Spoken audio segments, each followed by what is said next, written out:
เข้ามาถึงนี้แล้วเขาจะเห็นหน้าต่างคือวอลเล็ตแล้วก็บาลานซ์บัตรเครดิตแล้วเขาต้องการไปเปิดบัญชีเทรดเข้านั่นนะแต่จะไปเข้าบัญชีเทรดใช่เขาเข้ามาเนี่ยปุ๊บมันแล้วไปเมตาเทรดเดอร์โฟแล้วเขาจะเห็นบัญชีของเขาเช่นว่าตัวอย่างเขาจะเป็นตัวอย่างในตัวถ้าเวลาที่เขาเปิดหมดแล้วเวลาเขามาเปิดเข้ามานี่นะเขามาเนี่ยเขาแต่ส่วนหลายจะใส่สแตนดาร์ดกับตัวนี่นะตัวเซลล์หรือว่าตัวโปรนั่นแหละตัวนี้ก็ใส่คือกันกับคนที่ใส่เองส่วนทำเจ้าเนี่ยเลือกเอาตัวนี้จะใส่ซัพพอร์ตในการฝากหลายใส่เข้าในการนำใส่ EA เนาะ EA หรือ Arbitrage เพื่อช่วยโปรแกรมเทรดอัตโนมัติให้เขาเลยนะเพื่อให้เขาโมได้เย็นๆอย่างนี้ปล่อยให้โปรแกรมเย็นๆให้เขาเป็นกันแล้วเวลานั้น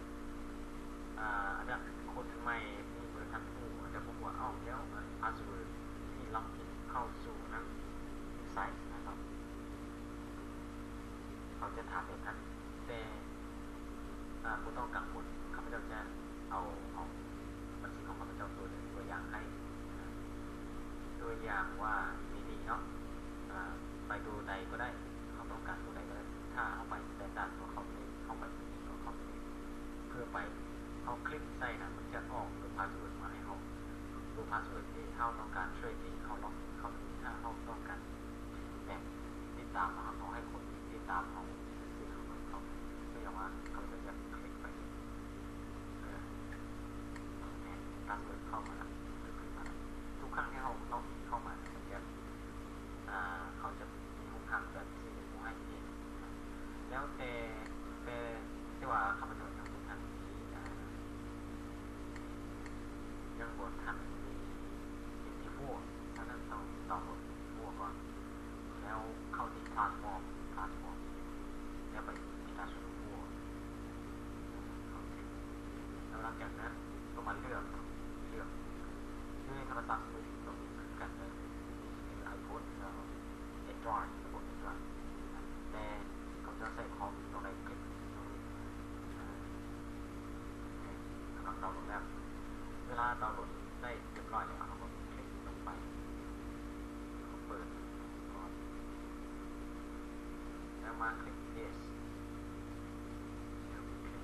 next ต่อทาง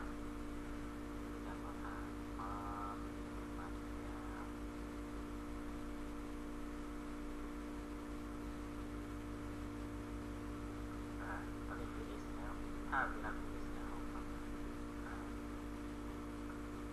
คลิกคือ is ก็เอาตัวนี้มาผมเป็นอย่างปิดไปเลยปุ๊บขอทำจะออกมา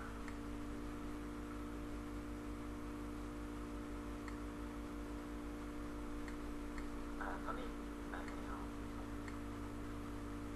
ตัวนี้คือโบรกเกอร์ตัวมาร์เก็ตเชียร์แบบต่างๆอะไรแล้วเขาเปิดเข้ามาไปคลิกสองว่าเหมือนว่าจะเป็นสิ่งเปิดก็ได้ถ้าเนื้อมาเอากลับมาเอาตัวaccount number เพื่อไปล็อกอินเข้าสู่ระบบอะไรเนี่ยตอนนี้กลับคือมีแล้วไปบอกกลับคือระบบเป็นอย่างเขากลับมาคลิกนี้ก็ได้ออกมาแล้วผมก็ตัว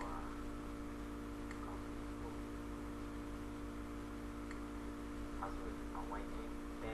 ต้องเปลี่ยนตัวนี้เป็นถ้าเอาเล่นเดโมเล่นตัวนี้นะครับเล่นเรื่องของแท้ไปไลฟ์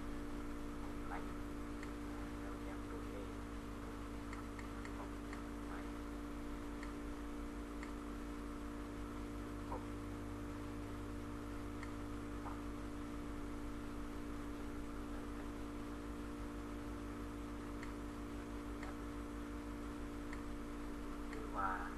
ตัวอย่างว่าข้าพเจ้าเอาบัญชีของผู้นี้มาติดตามแล้วพวกเขาใส่ถ้าไผ่ที่มีเงินโบฮอด1,000 เหรียญบ่ได้ฝากเข้าในระบบให้ระบบเชิญหาของเรียนติดตามการเชิญของนักเรียนเชิญตามระบบคือเอาเลขบัญชีของของอาจารย์เนี่ยแล้วเขาก็มาล็อกอินเพื่อติดตามเชิญตามเขา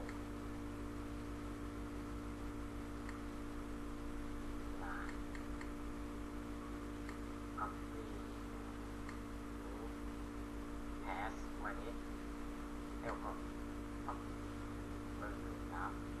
ำแล้วเราสามารถเบิ้งที่เงินของอาจารย์ได้แล้วเวลาที่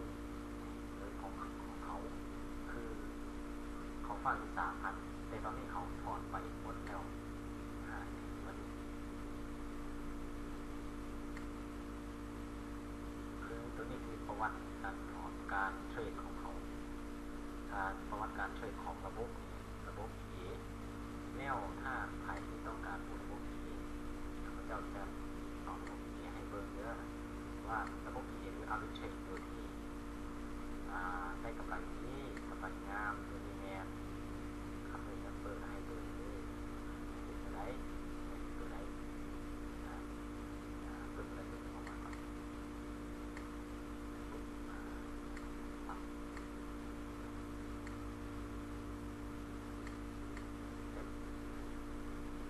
Control G แล้วอาจารย์ก็ถอนไปเนี่ย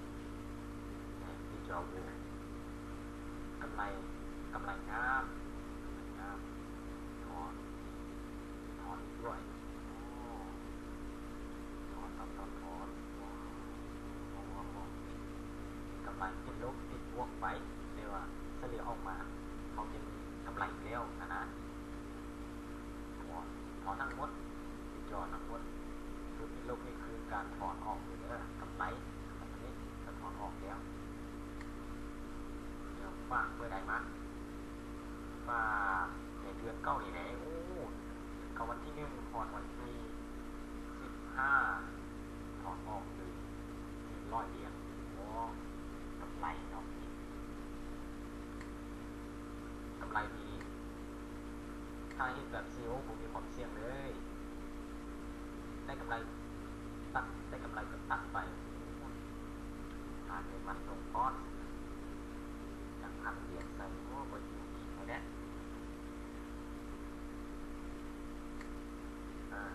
โอเคแล้วตอนนี้ข้าพเจ้าจะเอาระบบตัวที่เอาไส้ระบบตัวที่เทรดที่ได้กำไรนี้ตัวที่เทรดที่เอามาวัดให้เบิ่งในนี้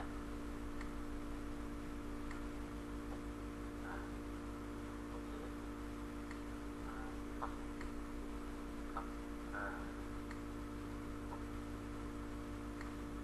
คราวนี้มา refresh ให้มันออกระบบตัวนั้นจะเป็นอย่างสีเลยให้เบิ่งระบบเทรดของอัตโนมัติจะเป็นอย่างที่จะตั้งมือตัวนี้จะเป็นรุ่นใหม่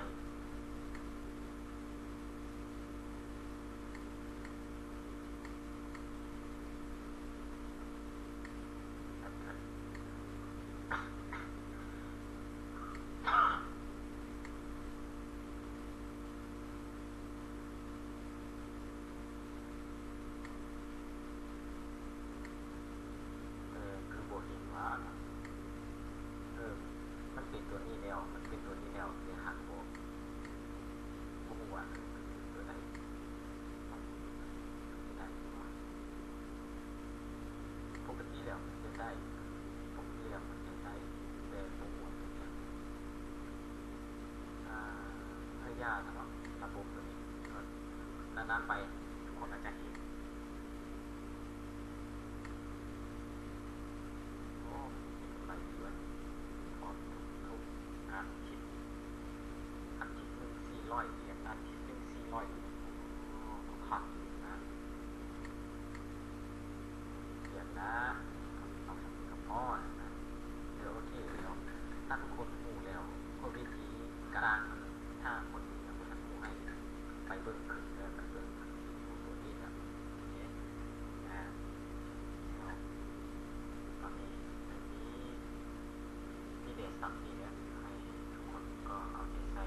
ตามจุดที่เราเปิดออเดอร์ทุกตัวทุกตัวที่มันติดโบนัสทุกตัวที่เราได้รับโบนัสมานะล็อกอินเข้าเดือนจะเข้าอยู่นี่กับอยู่นี่แล้วเวลาที่เราต้องการเปิดแล้วถ้าเราติดตามตัวที่ของที่มีทูนี่นะมันเซลล์เขาเปิดเซลล์ปุ๊บใช่นะได้ว่าเขามีเงินน้อยพันมีเดร้อยเดียนะเขาต้องไปเรื่องเรือเขาไป0.01มันจะเท่ากับ$10ไปครั้งเท่านี้เนี่ย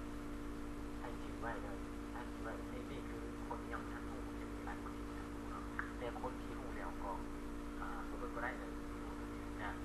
ที่ให้ตัวเองสับสนตัวล่าซ่านะแต่คนที่ยังไม่ทันรู้คือสอนคนเวลาที่แบบเขาเทรดเองถ้าเขาโม่เทรดนะเขาก็ติดตามอัพเทรดของที่มีทุนนี่เพราะว่าได้กำไรดีนะถ้าระบบเทรดอัตโนมัติของที่มีทุนมันเทรดแล้วเซลล์ขายไปนะถ้ามันบายหรือว่ามันซื้อเขาก็บายซื้อไปนะอย่างที่เนี่ยถ้าเวลาที่มันตอนที่เทรดปิดเขาก็มาปิดตรงนี้จะมีมันคุ้นตรงนี้ทางเขาเปิดคอมเลยจะมีมันคุ้นปิดปั๊บใส่เต็มที่คนวันที่แบบวันที่ช่วงเลือกอะไรประมาณ12ตอนนี้นะ12คืนตลาดมันจะโมงขึ้นเองกับวันเสาร์ที่วันจันทร์ที่มันศุกร์จะขึ้นเองเวลาที่เขาปิดเป็นนี้ตัวใหม่คุณแล้วถ้าเขาเปิดออเดอร์มันจะติดตาม